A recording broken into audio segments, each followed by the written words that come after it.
कोल्हापूरच्या राजाचं परळमधून प्रस्थान. गणेशोत्सव अवघा काही दिवसांवर येऊन ठेपलेला असताना महाराष्ट्रातील पहिलं बाप्पाचं आगमन आज मुंबईतून थाटात झालंय. कोल्हापूरचा राजा ही 12 फूट उंच मूर्ती आज परेल वर्कशॉपमधून कोल्हापूरच्या दिशेनं रवाना झाली आहे. आणि विशेष म्हणजे या मूर्तीची निर्मिती प्रसिद्ध कांबळी आर्ट्सतर्फे करण्यात आलेली असून ही मूर्ती लालबागच्या राजाची प्रतिकृती आहे. मूर्ती प्लास्टर ऑफ पॅरिसच्या सहाय्यानं तयार करण्यात आलेली असून तिचा प्रवास तब्बल 26 ते 27 तासांचा असणार आहे. बाप्पाला घेण्यासाठी कोल्हापूरहून आलेले कार्यकर्ते पारंपरिक कोल्हापुरी टोप्या घालून गणपती बाप्पा मोरया, मंगलमूर्ती मोरया अशा जयघोषात आपल्या बाप्पाला घेऊन जात आहेत. 2013 पासून कोल्हापूरच्या गोल सर्कल गणेश मंडळाकडून कांबळी आर्ट्स येथे ही मूर्ती तयार केली जाते.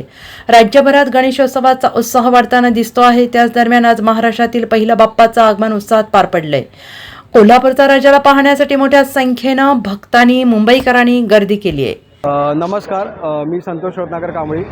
कांबळी आर्ट्समधून आज पहिल्यांदाच इतिहासामध्ये परेल वर्कशॉपमधून माझा कोल्हापूरचा राजा 12 फुटाचा जो राजाची प्रतिकृती आहे ती इथून प्रस्थान होते आहे. आणि लोकांची इच्छा होती की आज इतके वर्ष आमची राजाची सेवा आहे माझ्या आजोबांपासून 92 वर्षाची, तर तुमच्या हातची मूर्ती आम्हाला आमच्या कोल्हापूरमध्ये हवी होती.